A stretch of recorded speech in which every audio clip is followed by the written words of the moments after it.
the amount,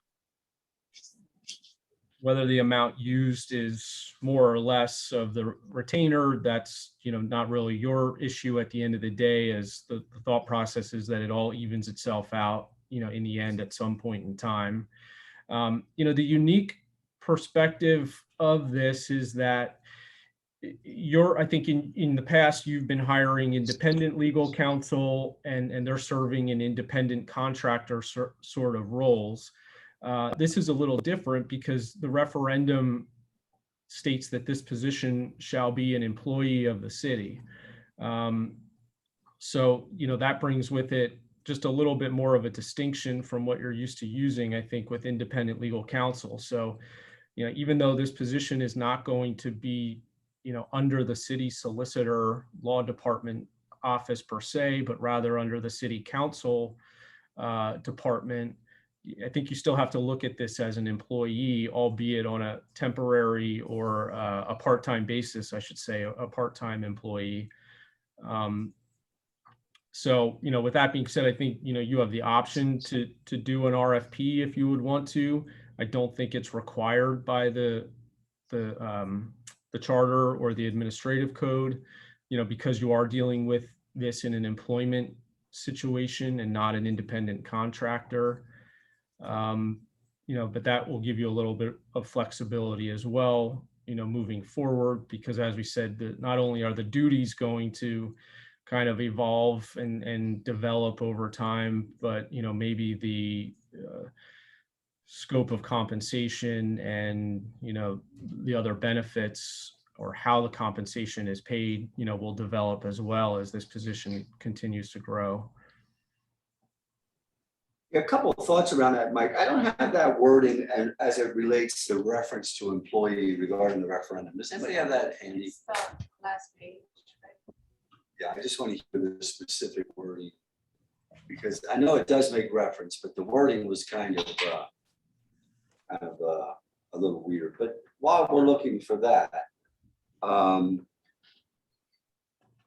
the cost, we obviously want to mitigate these costs as best we can. So when I look at the scope of this job description, I do want to make sure that we don't overreach with duties like reviewing all the ordinances and resolutions, stuff we're already generally secure with, and having attendance at every meetings. I think we've already talked about that, but anything else that might be a bit overreach. And then we can look at the costs and say, does a retainer make sense? Does an hourly engagement make more sense? And I would envision that process being more of an outreach, just kind of a request for anybody who's interested in the position, and the council doing a narrowing down after looking at the resumes, and then perhaps interviewing the final 3 or so as final candidates. But I just want to get back to this employee wording quickly. I wish I had it from you. Do you have it in? I actually have it on an email. I could probably pull The it up. last page. I can read it to I don't you. have a document in front of me, so let me just pull up the email. I can read it to you if you'd like. I have it here. Is it the part where it says a city council solicitor shall be an employee of the city entitled to compensation on either an agreed upon hourly basis or monthly annual retainer and such other benefits as approved from time to time by council? That's the piece. No, I'm looking for the actual referendum. All the referendum. I have it here. Sorry. The last sentence of the referendum, compensation shall be fixed as council by budgetary provision provides and to and all other I'll find it there. shall be considered employees of the city. All right, here we go.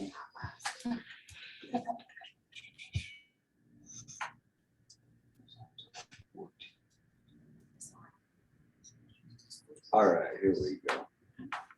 You look at the last sentence of the referendum, that has it. Give me a second.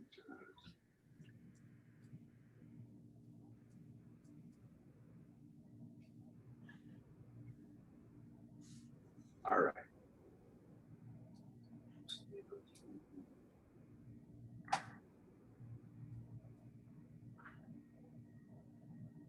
Okay, all right. I got it here. It says compensation shall be fixed as council by budgetary provisions provide and who in all other respects shall be considered employees of the city. So shall be considered employees of the city. I mean, that's pretty close to stating it should be an employee, but Mike, before we go to you, Marcia, so what would that mean, just even outside of a compensation kind of question and arrangement, whether it was hourly or retained or wise? Are there any other considered as employee issues that we should be thinking through at this point? Well, Am I curious? yep. Can you hear me? Go ahead, Mike. Yeah. So Yeah, go ahead. it brings up two issues. I mean, one, the different categories of employees that you are permitted to have under, the administrative code. And obviously I would think that it falls into the category of a part-time employee. But the other bigger issue in my mind, and this is a little bit for the benefit of both city council and whoever ends up in this position, is just from a legal malpractice insurance coverage perspective.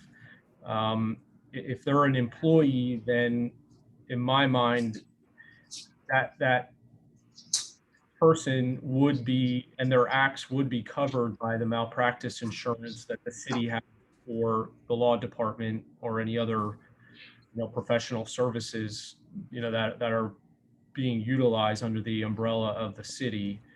So if that person is also employed, at another law firm, there's a distinction there, where their work is being done and what malpractice insurance is covering things. Okay, good. All right. So I think that does answer it. The part-time capacity is a good. So I'm going to ask Linda to go back and clean this up for efficiency. You and Linda, on some of the things we were talking about, meetings and review of documents and any other areas we may not have caught, and then try to do an assessment of time, Linda, if you could, with Mike, and just figure out what we feel the real time need would be. And I think, Mike, that gives us a kind of next two step, whether it should be hourly or retained. I'm starting to believe retained would be the best way. But go ahead, Marcia. And I guess I need to have some clarity on that, because if it falls under the definition, I want some solicitor input as far as an independent contractor. It won't, because we are requiring a specific scope of service for the person to be available.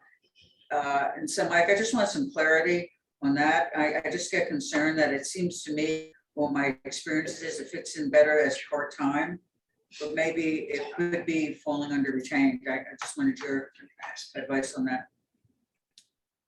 And you don't need to give that tonight. That's just some of my thoughts. Okay, yeah, fair enough. If you don't mind, I'd like a chance to just review the code one more time about the qualifications and status of employees and those categories. Sure, thank you. All right, so I'm going to ask Linda, and Linda, I'll have a couple pieces of input when you do a time assessment on this. It's string it down. Let's try to, and then we'll come back to the body and say, we feel this is going to be 5, 3, 2, whatever out, plus the unknowns. Based on this, we're looking at such and such hours a year. Based on Mike's input, a good municipal solicitor is going to cost, if you did it by hour, such and such. So here's the recommendation. Is that a good next step, Mike? Yeah, I think so. I mean, similar to what we talked about before, I think this is kind of going to be a leap of faith for both parties, council and whoever the first person hired is to serve in that position.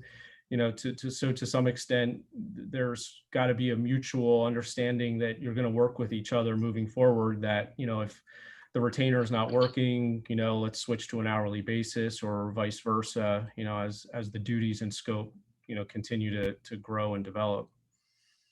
Sure, there could be some triggers in there, right? Exactly. Everything's a leap of faith around here, Mike. So. Yeah. Help. I have a question. Go ahead. I don't know if this might have been covered or not, so bear with me. The supervision of this council solicitor will be by both the city solicitor and council? Or just council. exclusively council? Yeah, just council. Yeah, it would just be council. exclusively council. Yes. Yep.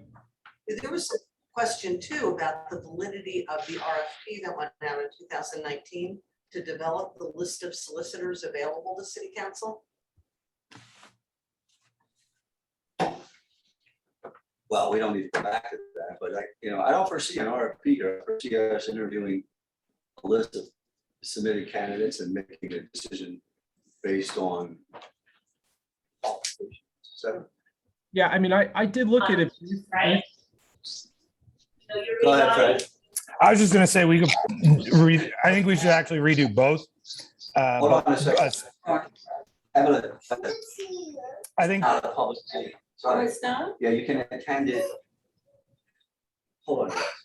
You can attend it via Zoom. You can watch the meeting via Zoom. And if Is this still the hybrid meeting? this is not it's called a hybrid meeting, but it's only a council member and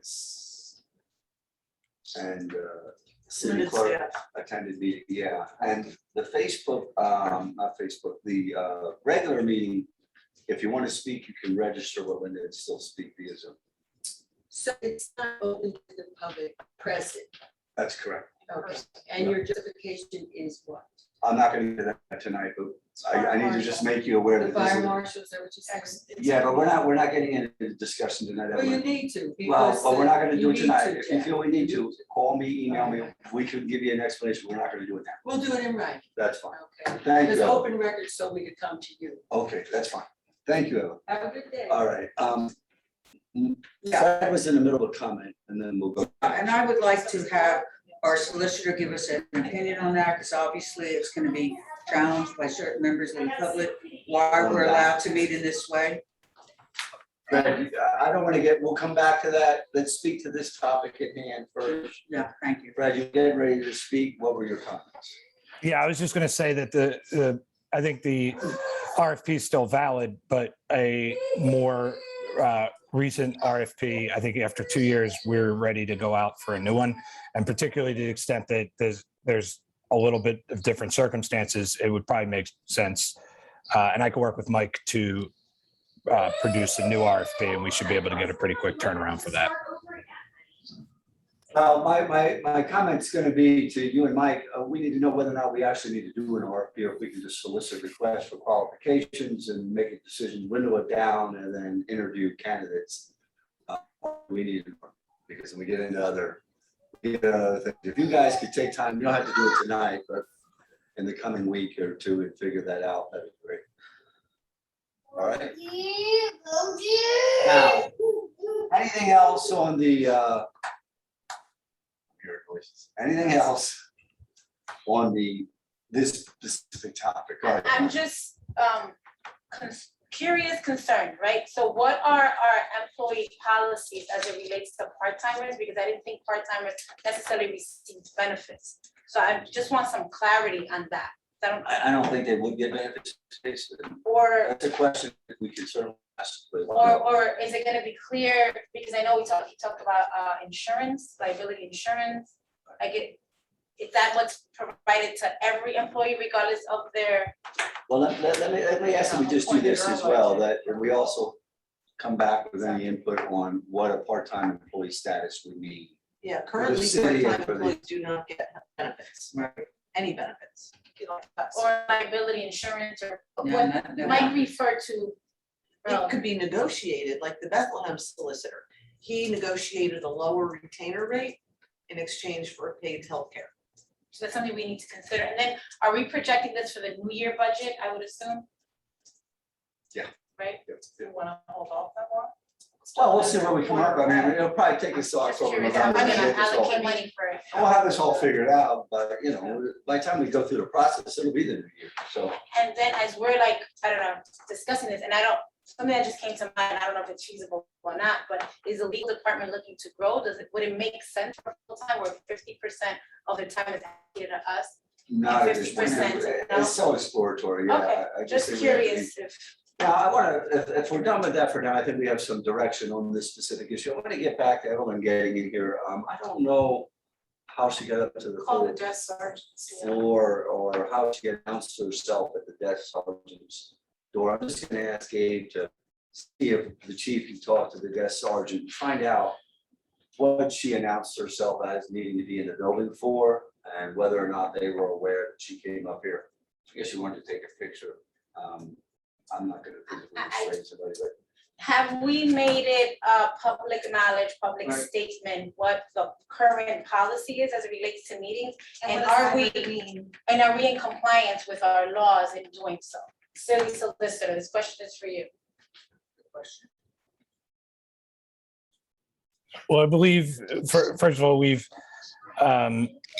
did extend the emergency conditions. I think basically, as long as we're still in a pandemic, I think doing what's safe is appropriate. I think we actually are still waiting for guidance from the Office of Open Records, and I'll check now to see what their most recent guidance is. And we did just amend our ordinance as well. But I think right now we still have the ability to restrict the amount of people physically present. And so that's why we've continued to do that. If I may, I'd like to add something to that, hold please. on a second. Yeah, hold on a second. It is made, the statement is made at the top of both of our agendas that, these meetings are, But what is What does law? hybrid mean? Oh, sorry. I means what you're looking at right now, the So only council. No, I city think it's good for council and finance. city clerk can be Yeah. in the meeting. That's our. Just to be definition. clear. Yeah. Okay. I just want to know, what does the law state? Ever since CDC guidelines. I don't know, changed, what does the law so that- state? I mean, I want to there's make been- sure that we're in compliance. Well, in this kind of situation, people are gonna challenge everything, and so, hold on, let me finish. So there's not a perfect clear state. Nobody ever wrote a law for COVID-19 public meeting guidelines. It just doesn't exist.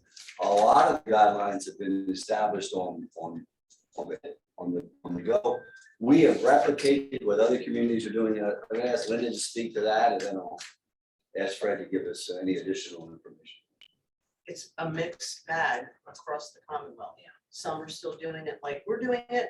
Others allow limited numbers of people in if they're masked only. And some are holding them outside, like Gilbert Township Right. holds theirs in Jim Dietrich Park, so it's an outside. and Everybody. And we're probably close to getting back to, but we gotta see what the fall brings. I mean, Well, we have experience. we'll go to Eddie, Freddie's and then somebody, I have a question. all right. Before you go, Fred, let's go to Melissa and then. Mark. So we're not in council chambers because of the whole, still having to go into Zoom. Until we get that situated, then we Right. can go in council chambers. Yep. Okay, that was it. Yep, and maybe by then, if this variant goes away, and we can have the public back in, but good. Well, I think it hits us at many different levels with the fact that the governor no longer has the ability to make an emergency declaration. We want to be able to interpret how that impacts us, because at this point, the General Assembly isn't enabling him to maintain the emergency, if my understanding is correct, or are we? Well, I don't want to get into, I don't know. I mean, I don't know the answers. There's so many moving parts with this whole thing. All I know is that in these regular committee home meetings, the public can't speak anyway. They can participate, they can watch now via Zoom, they can watch on Facebook. And for the public meetings where they could participate, the only way they could participate was to sign up to speak. They can still do that. We've actually expanded that now with the written, somebody's got with the written, And the telephone. and the telephone commentary. So we've actually expanded public participation. We got. I don't know who the kids are, but we gotta turn that down a little bit. That's Fred's kids. Oh, Fred, you gotta, Yeah, do something. okay. You gotta, I won't say it publicly.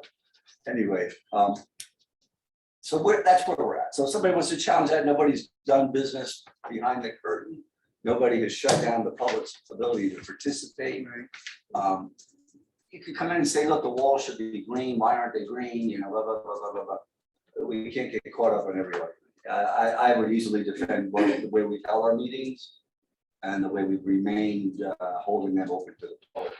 I have any problem in any courtroom saying, look, nothing's changed, other than we're not all face to face like we used to be. But I think it's important because a couple interesting points here. Obviously, and this happened at our last meeting too, the public is getting in the building. Okay, and by doing so we need to be able to, first of all, be directing those folks that are allowing them in to be able to say they really, at this point, but I think the administration needs to come out with a statement that they can only go into the first floor. Of course, that's impossible for the desk sergeant to monitor. So we need to be able to look at a way that the public's not allowed full access to the building, and we need to state through legal opinion, Fred, how legal supports that.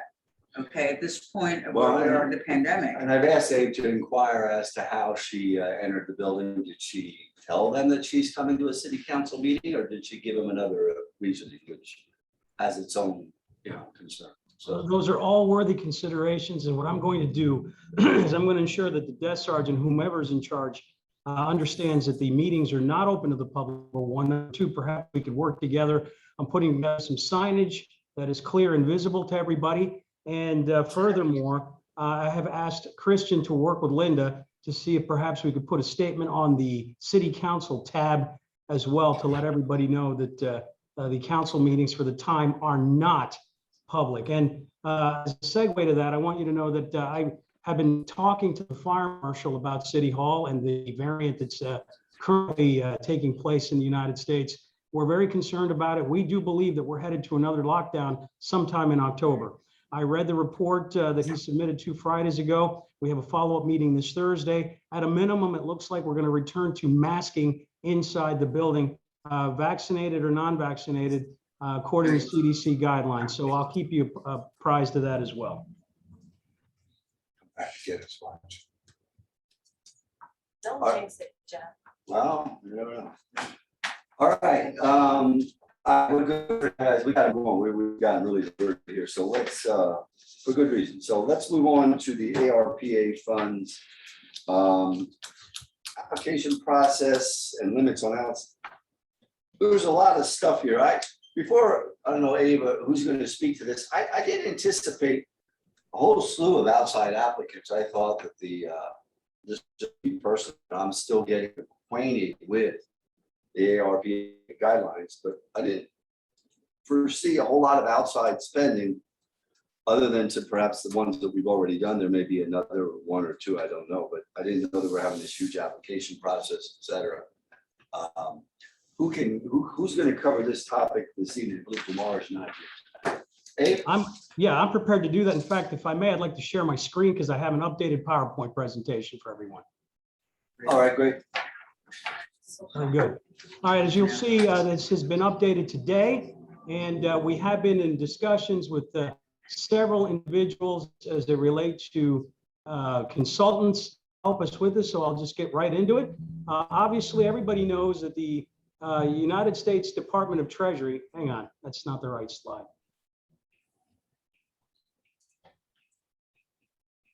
The United States Department of Treasury is still looking to issue final guidelines.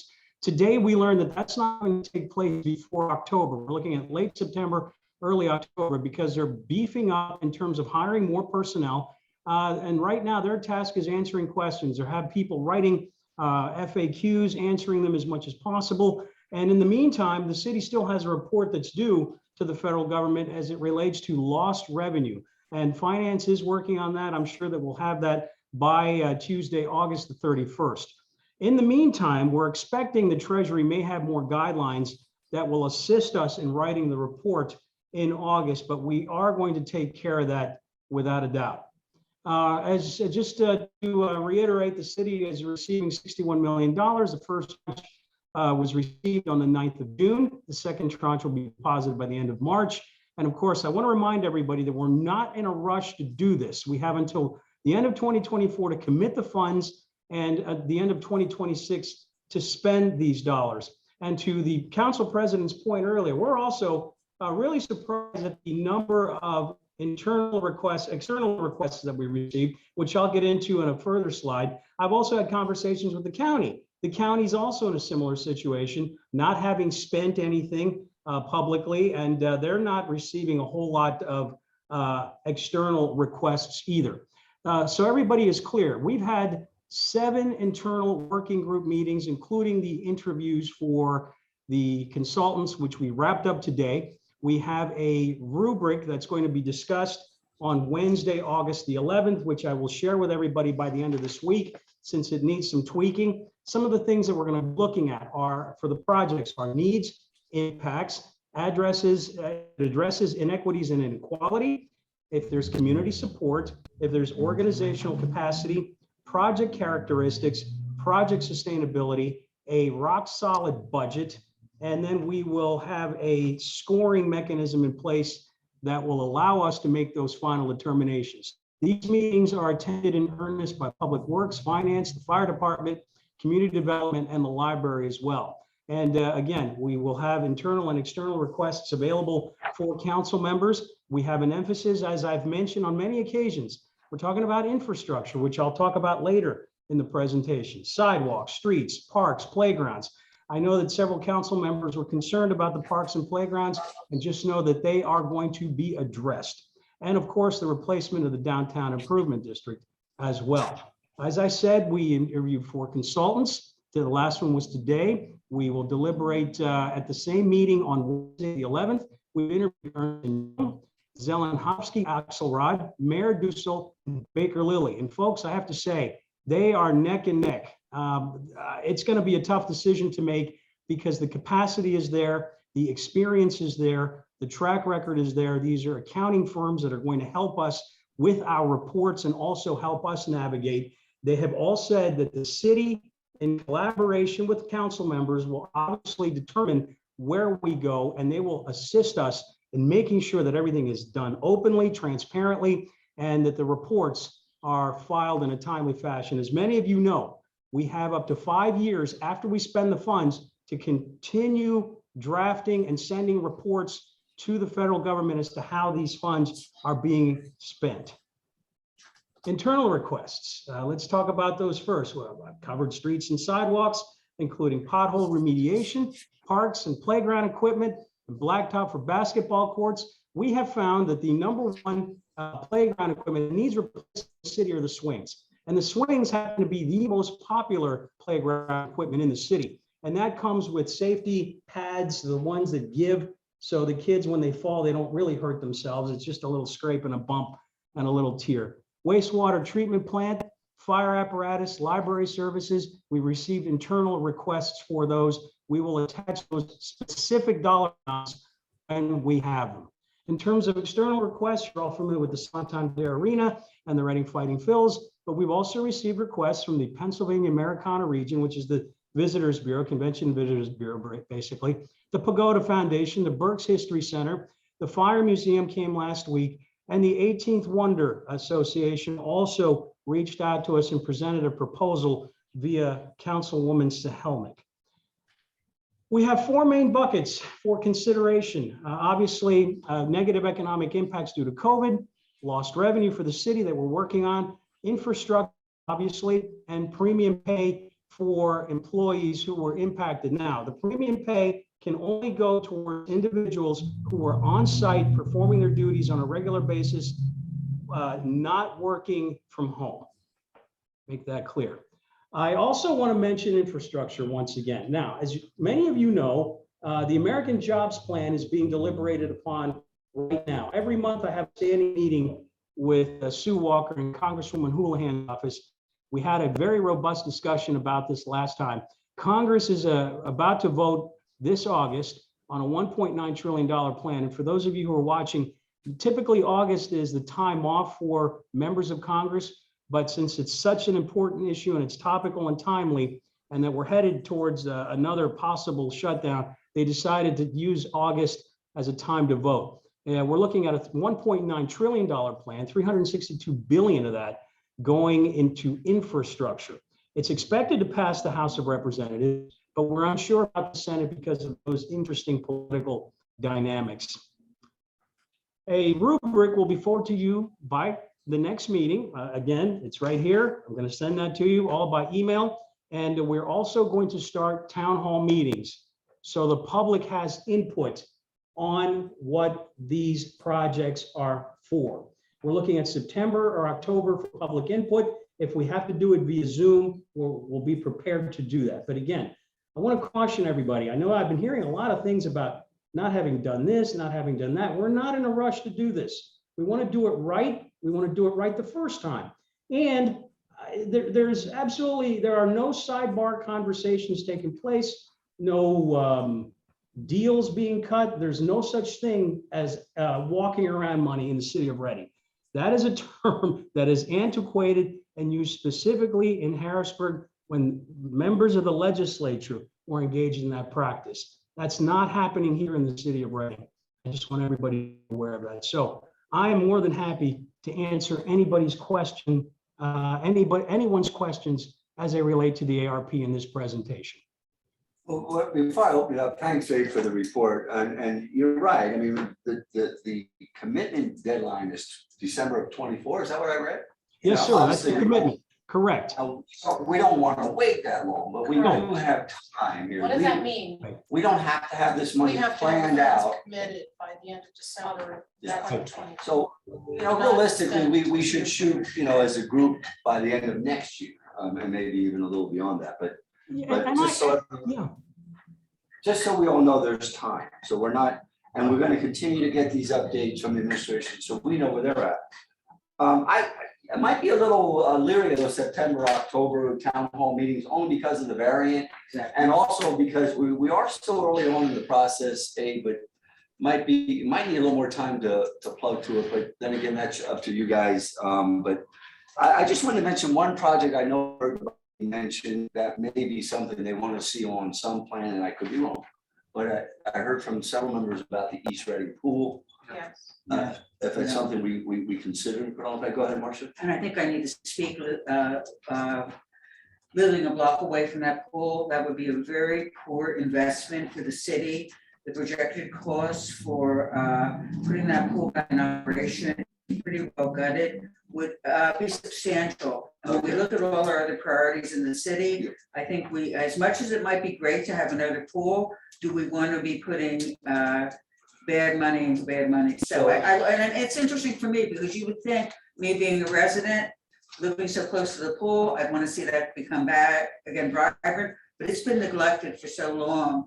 We could have a reassessment done if that would please council, but again, I won't support it at this Yeah, and point. maybe not reinstating the pool, but using the site, whether it's. Using the site is another park or story, water yeah, pads in a right, park. I right. mean, there's gotta be a feasible way to, that's a tight pocketed neighborhood. Right. So that's something the body would at least want to look at as far as But I options. think you have to think whether it's there somewhere else. I mean, Right, the Schlegel Park pool's great, right. but people have to cross the bridge. What Right. the mass Well, of that's a good people point. that live in the city, that live between the bridges, Schuylkill and Buttonwood and Bingaman, what's there for them? There is nothing. There used to be Hillside, used to be East Reading. Well, I There used tried to to be push for Northwest. hillside, as you know. There I used to mean, be I- Northwest, there's nothing. We have to consider something on that side. All right, so And there'll I be stand time to firm on talk that. about, I see. the only reason I mention it for the body, because if you start to think of things, make sure they get channeled.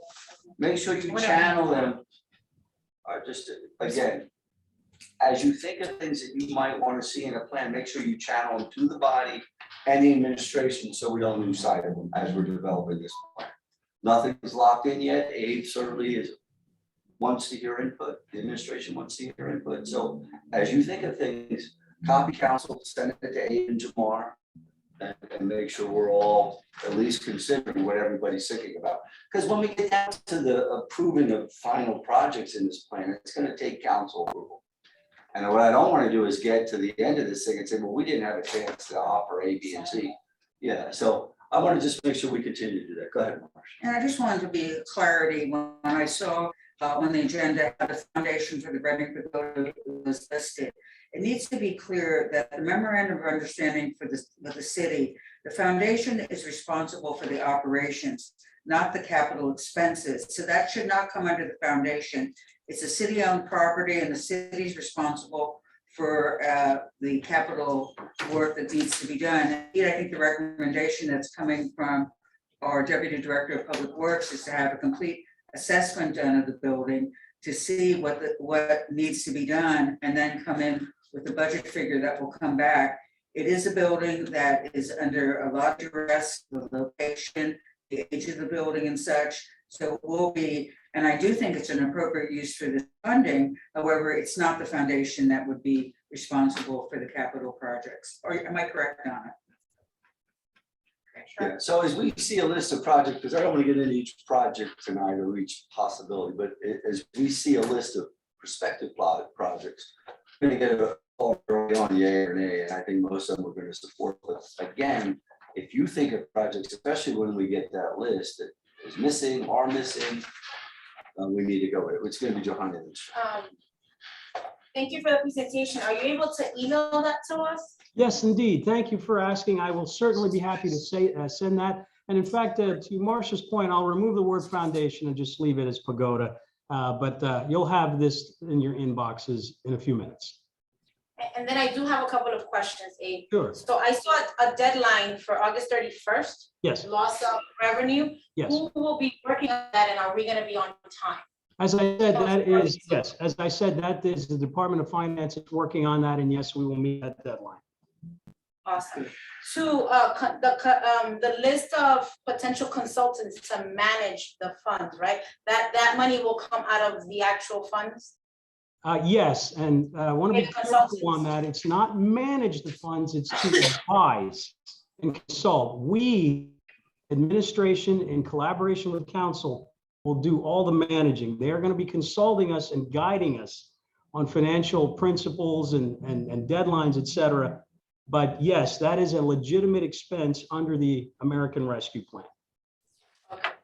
Then, now, people that are, entities that are coming to the city, are we creating a grant application process for nonprofits and for-profit businesses so that the information is out there? You have to submit an application requesting these funds and how you've been impacted by COVID, et cetera, et cetera. And That- when we look at, I'm sorry. No, go ahead. Yes, I'm agreeing with you. Yes. Because when I heard the word commitment of how we're gonna spend the money, right? Yes. By a certain deadline, so, thank you.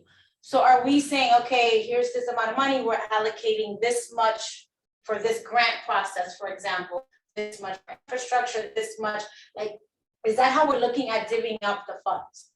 Yes, we don't have percentages because it's going to be based upon the number of requests and their validity. And this rubric is going to help us with the application process. We want the rubric to be the first thing that they look at.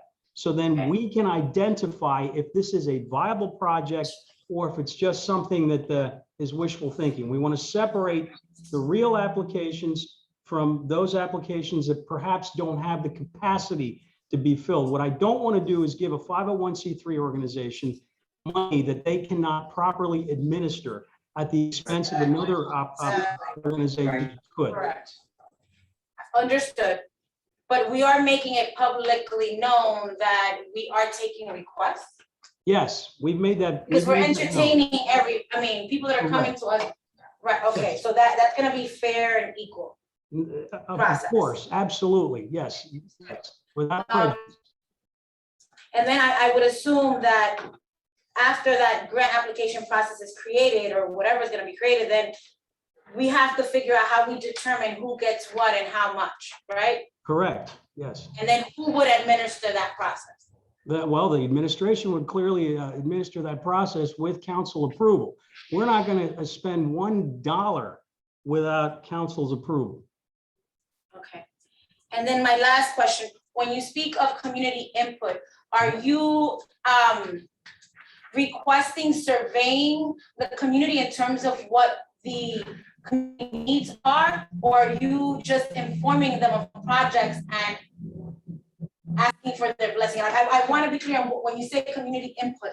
Right, community support on the rubric, is that what you're asking about, or are you talking about? I'm asking, are we asking our community, what do you need versus this is what we're doing and we need your support?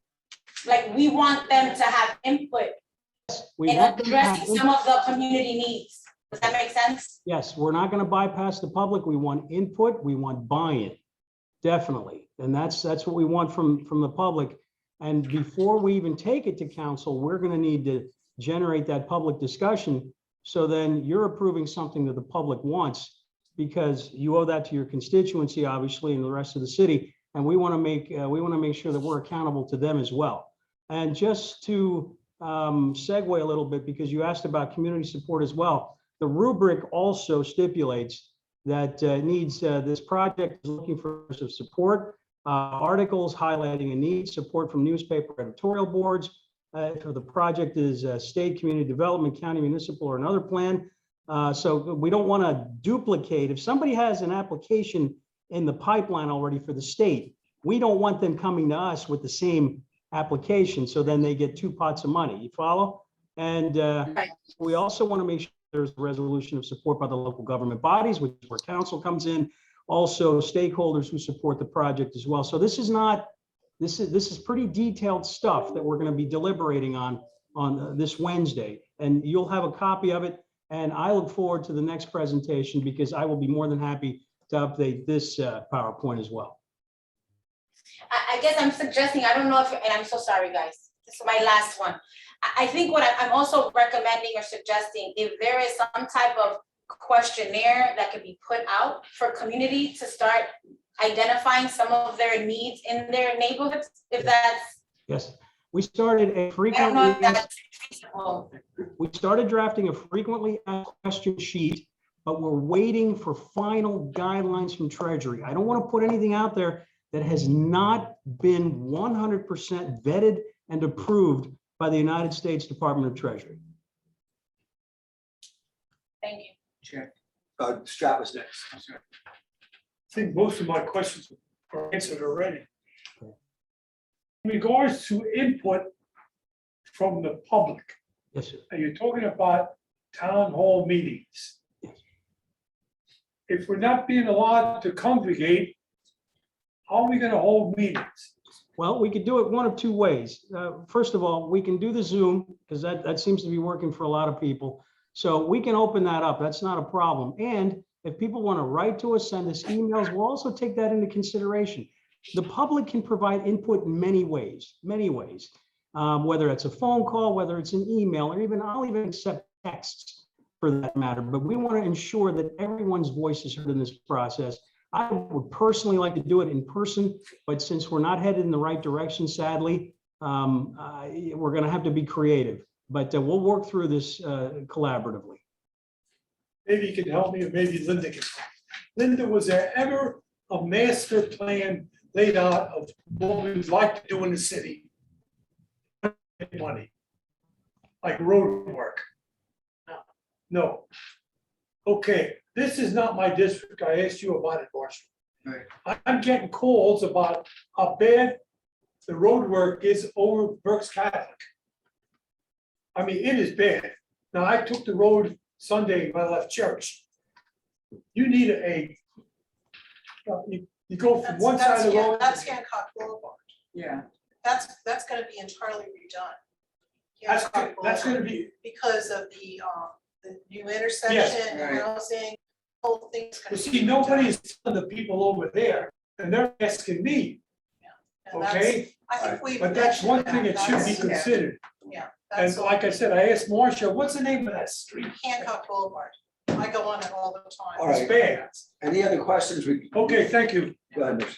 Yeah, and I'm just looking at the process. It almost concerns me that when people see a pot of money, everyone's gonna come and want their project to be funded. And I really think there needs to be clear guidelines about the priority usage for this money, because it's unfair to the public unless that's put out there first, that they have some idea. So when you start having these meetings, whether they be in Zoom, which I think they will be, that there's a clear understanding that this is the priority uses.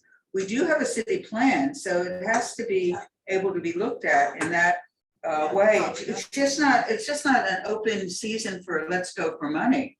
Right. And I really want that, and I think that needs to be put out to the public to be fair for them, because whenever public money comes out, there's usually a request for proposal project. It delineates what the goals are gonna be and, how the money can be utilized. I don't want to be unfair to the public, because then they just get frustrated.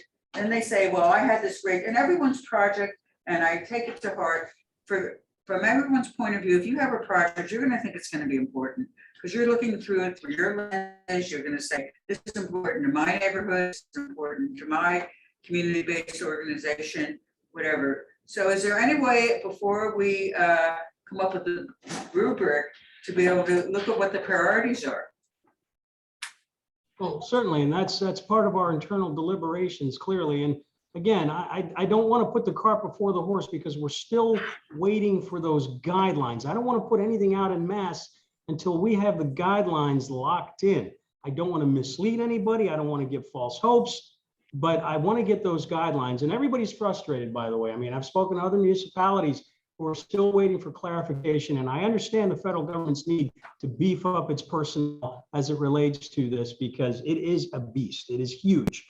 So we're all waiting very patiently to get those guidelines so then we can provide that necessary guidance to the public. David, I think that's important that those guidelines, go ahead, Donna.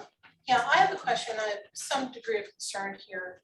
When we talk about the consultants, the board of consultants, and that they will be advising, not managing, do we have the capacity internally to manage this and to do it on time? Because over the years and over different administrations, we have had issues with HUD loans and other things that have not been rectified or administered in a timely manner. I think we still have some outstanding issues with the local housing agency. I am really, really concerned, and I had thought that this was going to be bringing someone in contractually to not simply consult and advise, but to manage. And frankly, I would rather see that. That's just my own personal feeling. Well, I think we have to do what they've done. Counselor, I'd be more than happy to, number one, find out what your specific concerns are. And secondly, I would be more than happy to take that question to the consultant and see if they have within their scope of work managing as well. So there's always a way to get this done, but we have two options. We can either refuse the money because we don't have that capacity, or we can work together to get that capacity. And I'd rather work on the latter. But why are we precluded from having them as working as managing? I'm not saying we are. I'm saying that that's something we could discuss with them.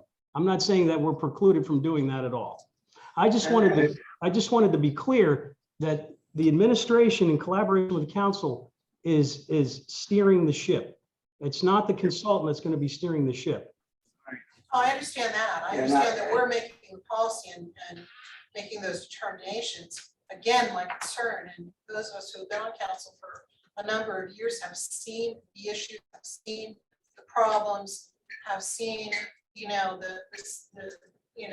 some stresses that have been created on the city and the monies it receives because of improper administration, not having capacity to administrate. I think we all sitting around this table want to make sure that doesn't happen. Because Stratton, as we all know, we've had to pay extra bills for things that weren't properly administered going back before we were ever on council. Mhm. So this is the biggest amount we've ever had. I Sure. am extremely concerned about our capacity internally to do this. I am absolutely concerned. Well, I think, any one of those agencies could play an oversight, really could audit the accounts for us. I mean, there's an oversight role they could play without having to rebuild the wheel outside of City Hall. So I think, to your point, Donna, we could find a middle ground with one of these consultants to keep course. an eye, audit the funds periodically for us, make sure everything's in place. I have a but question too. Was PM ever reported this? Were they ever, I don't see them on so did they ever present anything? I'm sorry, say that again. I couldn't hear what you said. Did PFM ever Yes. ever bid? No, for they this? did not. The PFM basically answered my question with, we are strapped right now for capacity. Because when I went to the Pennsylvania Municipal League, they're the first ones that were recommended. So I checked with them. They don't have the bandwidth right now that we're comfortable with. So PLM did recommend another firm, which was on that list that we interviewed there. I think it was the third bullet point, Mayor Dussel. So, and again, this is going to be a tough decision for us because they all demonstrated capacity, they demonstrated the necessary experience and the technical expertise to get us through this. Okay, so, again, thank you, Abe, for the guidelines or the update. I do agree, we need these guidelines before we can really do much of anything. I know based on the guidelines I know now, which I don't know much about, but my filters will be public safety, infrastructure and quality of life, and for anybody outside of the city infrastructure, somebody who didn't receive any other support throughout this crisis, that may be a valid contender for it. So, but those would be my filters. You know, our goal, our role as government entities, public safety number one. Then infrastructure and quality of life and parks, et cetera, and that's certainly high up the list. But you know, I think until we get those guidelines, you know, we're really kind of walking blindly. So I don't want to keep regurgitating it till we get there. Go ahead. Yeah, and I concur with you, Jeff, because we need to be looking at making sure that internally we're strong in the things that we've known for years, we haven't been able to address, and be able to say that to the public, because the concern is you'll have a feeding frenzy, so to speak. Everyone out there in the community, and this is not a rich community, has really good ideas and projects, but unless we make sure that the city government and our services and our infrastructure are as strong as they need to be, we'd be doing a disservice to be able to say that we have all this money that we can shop around all over the community, because you're never going to meet the community need out there with, and I would hate to see it be diluted and then not have the important things that the city has deferred for years, as far as maintenance on our properties, maintenance on our playgrounds, all those things that are really important. And as much as, for instance, I understand, I know it's a small issue, but want another pool, and that's important. We need to make sure that everything in the city is as strengthened as much as it can be. So that's the way I'm looking at this. Okay, so we'll have lots of time. Go ahead, Johanna, you had a strat. We'll have lots of time to discuss this matter. So I just want to make sure that we stay focused. Good. Will this be then on our agenda whenever we reconvene to talk about? Well, this is going to be on our agenda. No, meaning that the meeting that we're having to discuss priorities, Yeah. we need to Well, prepare. it'll be something to continue into it, Okay. but I don't know that we need to put this on there because we're still going to be in the middle of the learning curve still, until we get these guidelines.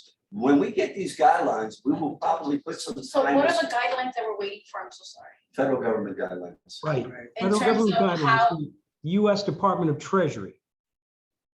And that could change. They're putting guidelines on how and what and when. They gave the money out, really putting all the guidelines out. That's shocking for the federal government, but it is what it is.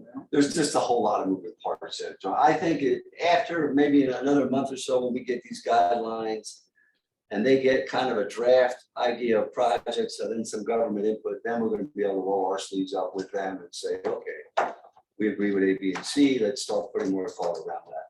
There's a lot of time. I'm making sure this is on the agenda at least once a month, so that we're all updated on where we are in the process. Go ahead, Stratton. Even with the guidelines, and I know where I was coming, when you were talking, where I was coming from. There was guidelines before, when the money was handed out throughout this community.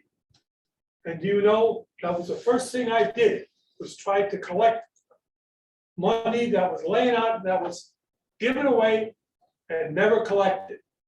And we're still waiting for $86,000 from one individual who I went after, and I kept being told the statute has run out.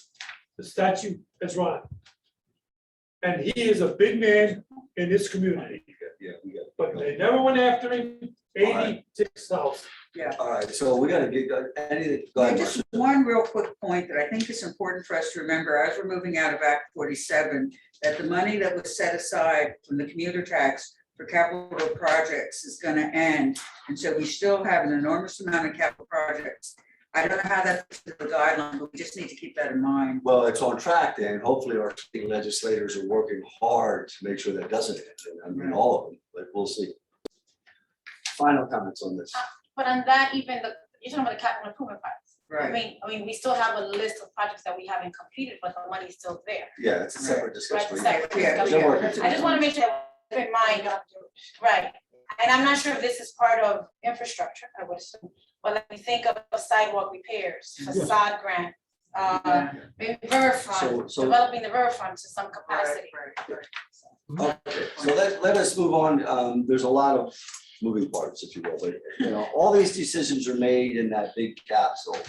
We're not gonna go into any budget year and exclude what's going on in the sewer fund or on ARP funds or what could happen to water revenue, what's backlogged in CDBG or what's stuck in the capital improvement. I mean, we're looking at that picture all the time now. For new members, it sounds confusing, but that's really the way we approach it. Because if we don't have money there, we're gonna have to find it, to your point, somewhere else, right? If the charter, if the commuter tax does go away, which I have great confidence in the state legislators that it won't. If it does, then we're gonna have to look at other ways of funding it. So I just wanted to make that point. I just want to correct the figure. I said 86,000, it was 83,000. All right, thank you, Mr. Trapp. Let us move on to the next item on the agenda. It should be a quick item, a recommendation, council chamber hybrid project. We need to update the technology in council chambers and only the technology. We don't need to redo the walls and the furniture and everything else. Linda has worked with Ken on kind of a revised approach to what we last heard. Can you give us an update on that? Worked with Ken and asked him to go back to option one, which is his recommendation, Right. and deal only with the technology, not with new furniture. The other thing I asked him to do was to reprice it, try to get it down a little bit lower, and separate out the cost of fixing the sound issue in the room, which is that echoing caused by the speakers in the wall. So that process is underway. I also asked him to consider if we need to purchase streaming, if we're gonna continue on Zoom using the recording feature and the Facebook Live, because that should probably knock off about 6,000 to 10,000. So So we'll should have have that soon. an updated price within the next few days. All right, any comments or questions relevant to that? Do we foresee that happening in this year? Yes. Okay. Oh, I better. No, because the months are going by. Too hot up here. It's too hot up here. It's gotta happen soon. Yeah. It's gonna happen by next Monday. All right, if there's no other questions, we're gonna go on to agenda review. We don't have a big agenda tonight, which is okay. The first item we're gonna have, is Crystal Tapia gonna be here this evening? I mean, is she gonna be on the? All right, proclamations this evening, right? Correct. Anybody signed up for public comment? No. Any letters to be read? No. Under the approval of our agenda in minutes, we have just one item under our consent agenda legislation, and that is authorizing the purchase of 25 laptop computers for the IT division from CoStar's vendor SCW in the amount of $42,253.75. I'm assuming this is to replace existing laptops. What's included besides the laptop? What's included besides a laptop? Question, 42,000, yeah. 1,400 a laptop, right? This might make sense for anyone.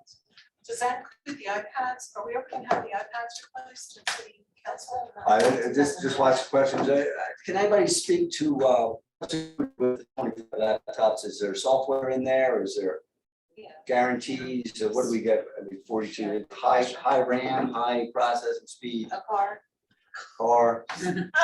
I believe it does include the software including the licensing agreements and the protective measures as well for security. How much is the software? Okay, has a breakout of the software, but the licensing agreements can be several $100s a year. But Abe, do you have any breakout of those costs? I don't have them handy, but I could get them for you tomorrow. I asked Hold on. So, are you done, Melissa? Yeah, I'm done. Johanny? No, and also just something of like brand, right? I mean, like these apples, they last like an eternity. So like just being mindful of where we're making our investment, what type of computers or laptops or earpad, whatever it is that we're purchasing. I'm sure. That's something to be mindful of, because yeah, it's like comes up to almost 1,700, I think, per, That's all. yeah. Go ahead, Donna. Just a question, are, and Linda, you have the answer fine, was our iPads, you said they're not workable, the ones that are in We're our, fixed. oh, they are fixed? Yeah. Okay, great. That's good news. Can I just make and this is a brief comment? Yeah, go ahead. Okay, because I brought my device up, I can't access the Wi-Fi network. And I was told I needed to use the iPad rather than that because this is my own personal computer. So I think we have to make sure if we're gonna need to continue to have hybrid meetings, we need to use the iPads that are right up to snuff. Yeah, because I'm sitting there. Yeah, Well, that's why, you know, certain laptops have certain requirements because they have a network to protect. You know, it's not just your mainstream Microsoft software and all that, it's Yeah, the that's true. encryption and everything else that they have to build into these. You know, we go to Walmart and get one for $600, but it's not the same thing. I know, but I was just, that's still a lot. Yeah, I'm sure IT pushes all the buttons when they put these RFPs out. And this is a CoStar's vendor, right? Yeah. This is all for the IT Yeah. department. One last, and are these designated to particular employees? Are these laptops for anyone to use? Or are these ones for a particular department? No, these are designated for specific employees according to permission granted by the directors.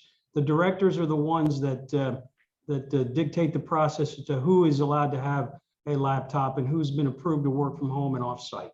So there are controls in place, so it's not just a willy-nilly process. All right, any other comments on that? This wasn't.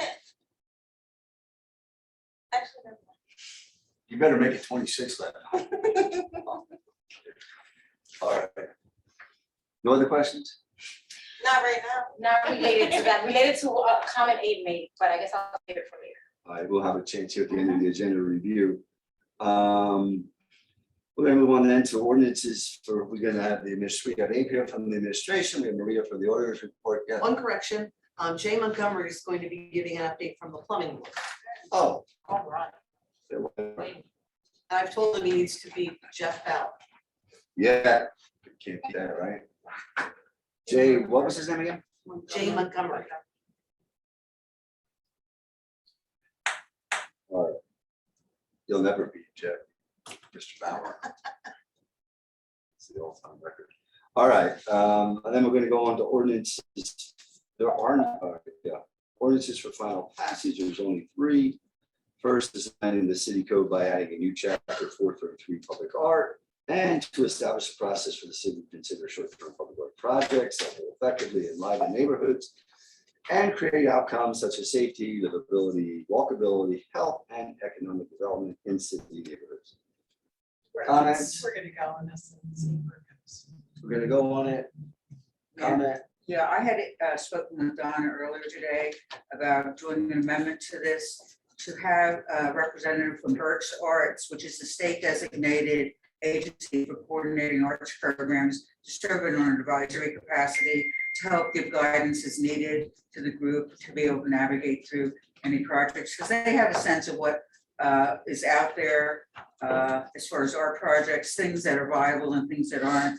Because I think a lot of people have a lot of good projects in mind. We just want to make sure that they're viable. So I would hope if we could, I could get support for the amendment. I will have difficulty voting for it if that isn't in there, because my experience working with Berks Arts and knowing how they've navigated through some pretty tricky terrain as far as different kinds of art projects in the city. All right, any additional comments on that? Well, just to clarify that this is not an this is not a fine arts board, this is not an arts commission. As you said, Jeff, you put it well, this is a start for some things that with a certain time frame on them and which is from there. Support. I believe we're all artists. I said, Yeah. 2 weeks ago, art is subjective, but are there any other comments? None. Are you sure? Well, we agree, we are all artists. Yeah. Next is bill number 60-2021, amending the city code chapter 23 boards and commissions, part 1201, downtown revitalization public-private partnership, section 203-2 201, authorization by replacing the DIT chair with the City of Reading designated downtown coordinator. Any comments or questions on this specific ordinance? And this is just, I know a lot of questions about the PPP. I think I sent you, did I send you a copy of the next meeting? I Yes, did. the Yeah. 12. Yeah, so, we're trying to keep it going till we're done with the strategic plan and then see where they fit in. Either as a leading body or whatever. So in this case, Cindy's gonna start attending the meetings as well. Any other comments on this one? All right, the next ordinance is Bill 61-2021, directing the Berks County Board of Elections to place a referendum question before city voters on the 2021 general election, which would amend the City of Reading Home Rule Charter by eliminating the requirements of the city's public works director to be an engineer. We discussed this 2 weeks ago. Any I forget. comments? Any comments? You all right with it? I know, I said I forgot, what was the reason why? Well, we're finding that a lot of the candidates didn't meet that requirement and the need wasn't necessarily there. I don't know. Marcia, Yeah, you because I want remember this, we didn't have a discussion. No, this is more the need for management. In years back, we always had a city engineer, most cities did that. But I think if you look across municipal lines now, people contract engineers as opposed to necessarily having them. So what is that certification with cost? What is that they need that we are? Yeah, what are the asking? requirements for? I don't- you mean for the director of public works or So for the? what, the requirement that we're eliminating, what is that? That PE, the professional. Professional Professional Professional engineer, engineer. So we struggle at getting someone with that certification. Right. Now, why is that certification necessary? That's what's tradition. I had, Because I know we didn't have a discussion about it. no, we didn't have a discussion here. I did have a discussion with the managing director. I don't know, Abe, whether you'd like to weigh in as far as the administration perception on it. Certainly. What we're finding is that other municipalities throughout the Commonwealth are no longer requiring that professional engineering designation simply because a PE signs off on plans and signs off on technical aspects, things that lay people have been doing more and more of in recent years. So this would be following suit with other municipalities throughout the Commonwealth. And it also allows us to expand in terms of casting a wide net as to having a qualified individual who has the commensurate experience to become public works director. So basically, it's just giving us one more opportunity to hire from a larger pool of people. And I, but is there, I guess I'm trying to understand, when we are looking at building plans, then who would be the person then to certify a plan?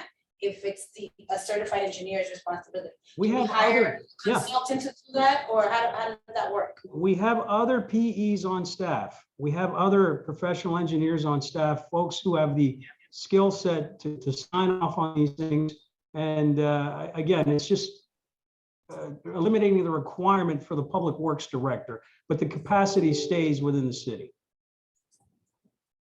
It's director level, requires other things. You can have someone who's employed there, who's an engineer, who has that ability to, like you're saying, to do that. I guess so we have people on staff with those I certifications. believe like at the wastewater treatment plant, correct? We have engineers on staff of wastewater treatment plant. So that would still come under the public works director, but the engineer there could then, if they're required paperwork, sign off on that, with the director still sign. So you still have an engineer available. And on many of these projects, there would need to be an engineer, whether it's a staff member or a contractual one. But what this does, it enables the manager of the department to manage as opposed to, it could be that maybe somebody could have that engineering qualification too, but it doesn't require it. That's just the difference. All right, additional questions? Can we get the, can we get the requirements, what they currently are for the director set? I mean, we could, but the question here tonight, just so you know, is do we want to make this into, and this isn't even making a decision, this is putting it on the ballot. Yeah. Voters. Oh, This okay, goes to okay, the okay. voters. Yeah, Yeah, so All we're right, not really right, so yeah, changing never anything. mind. Yeah, okay, it's a charter amendment. all right, any other questions on this ordinance? If not, One last comment, I'm Yep. so sorry. I just want to make sure that whatever it is that we're putting on the ballot, that it's it's not misleading or confusing, like Right. the verbiage, Also the makes wording sense. makes Yeah, sense right. for the average Yeah. person. I Because agree. sometimes Right. these questions can be very. Yeah, well, confusing, And you the know? election Some of these services things, office yeah. also plays a role. in That's verbiage. attached to the agenda. Okay, I know. All right. The only problem is we Can't don't get have a on full the agenda, and I can't get access I to the can't internet to either. look at it. I can't look at it. That's why I keep Email trying to it cut to it you, up you can and access I on your phone. Yeah, if that would be, Yeah, we'll email you the word, so you have it. All right, there's one ordinance for introduction that is authorizing the transfer of $10,000 from the Reading beautification to the Public Works Sustainability and Solid Waste General Plant Supplies to provide funds for cleanup and graffiti supplies for city cleanups. Somebody want to give us a little background on that? Is Reading beautification defunct or Yeah, not? so my question. Yeah. still exist here. Anybody can answer that? Dave's there. We let, I think Stan Rugas would have more information on that. Could we let him in on the panel, please? Hang on a minute.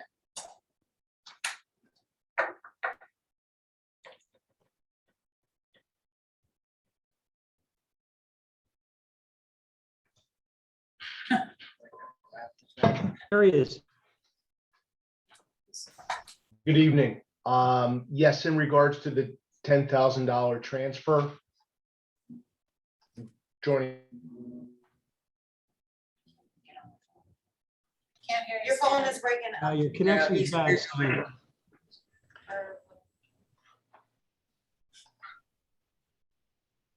okay. This transfer of $10,000, as we have spoken with administration, it is in regards to the Reading beautification funds that were typically allocated in the budget to that organization. But if council will go back through previous minutes, our association with Reading beautification has ended. And it is our intent to use those funds internally in Public Works to take care of what we need to do in terms of graffiti, in terms of cleaning, in terms of just making sure that the city is clean and vibrant. All right. And Any this has been in questions? place for quite some time. I recall seeing memos and emails to this effect. I believe that this started in earnest back in December in terms of removing that line item. So did we dissolve Reading beautification? Well, we're no longer affiliated with. Right. Yeah. That's a legal question. That's a good legal question Giovanni has. Do we need to formally dissolve that by councilmanic action? Hi, this is Frank. If it's okay, Council President, I have some information regarding this topic. Yep. Reading Beautification is a standalone 501c3. And as a city, we partnered with them for many years. We've even served on their board. But at the end of the day, they are a standalone organization. I was involved with meeting with them when I first got back with when I got on board with this administration. They're pretty much inactive at the moment due to a small number of volunteers. So we want to work with them in the future, but at the time being, we've given them about maybe 6 to 9 months, and they really don't have the capacity to be able to take on the funding that we were providing, meaning they couldn't really follow through with the projects and things. So we hope in the future that they grow back and that their capacity will increase. But at the moment, there's a lot of stuff that has to get done. The last Great American Cleanup, we had to do that on our own. So it's just a question of them getting more volunteers and building their capacity. But in the meanwhile, we have to use that funds for things they used to do. Okay. And I get that, but it says we're authorizing the transfer from Reading beautification, so we manage their No, account we have a line item during the budget that we place money for. to give them every year. But So we're we're not taking giving it it, back. we're not giving it to them. We're gonna move it over. Okay. Okay, Correct. so we don't have we had an MOU with Reading Beautification, but we have ended that. We've sent them a letter, and that MOU is no longer in play. Both organizations agreed to end that partnership. So the money that we're discussing is actually just a line item called Reading Beautification. Doesn't necessarily mean that we're obligated to actually give Reading Beautification that funds. There's no contractual obligations for that line item. Therefore, we can, with council's permission, be able to use it for other items. Jeff? Go ahead. Just a comment. I believe it's really important that even though it's not going to Reading Beautification per se, and I understand the organizational challenge there, that it is going to clean up for graffiti and supplies. So it is actually doing a beautification type of initiative, which is so important now. All right, any other comments on this introduction? I think it's pretty clear. So when he's in there, it's going to get channeled over to Public Works. All right, if there are no other comments, that's the end of the agenda review. Anything for public comment before we adjourn? Johanna, I know you had something. Just an item for future discussion. Just when Abe was speaking about, when we were talking about the laptops, like what is the employee plan in place for those employees that have been identified to work from home versus those that actually come in? Like, is there a plan in place? Yes. And how is it managed? You know what I mean?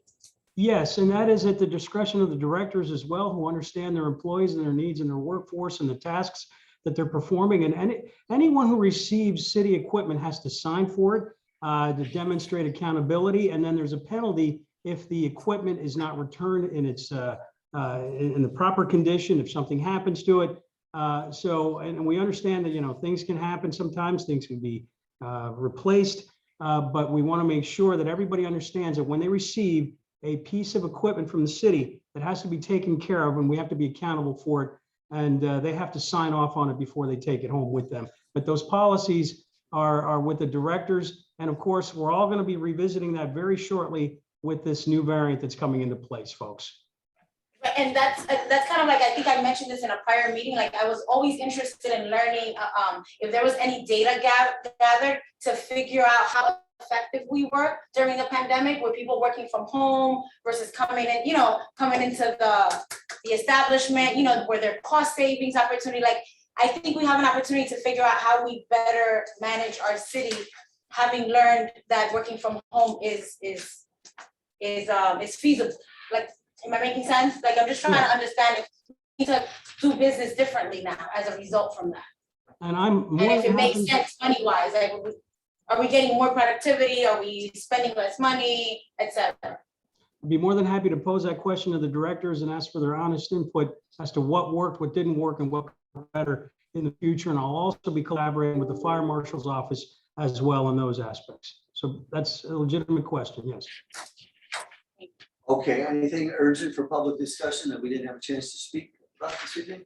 If not, we are going to regroup at 10:07. That gives us about an 8-minute break. I'm going to ask everyone to be logged on by 7:15, so that we're all prepared right at 10:07 to get started.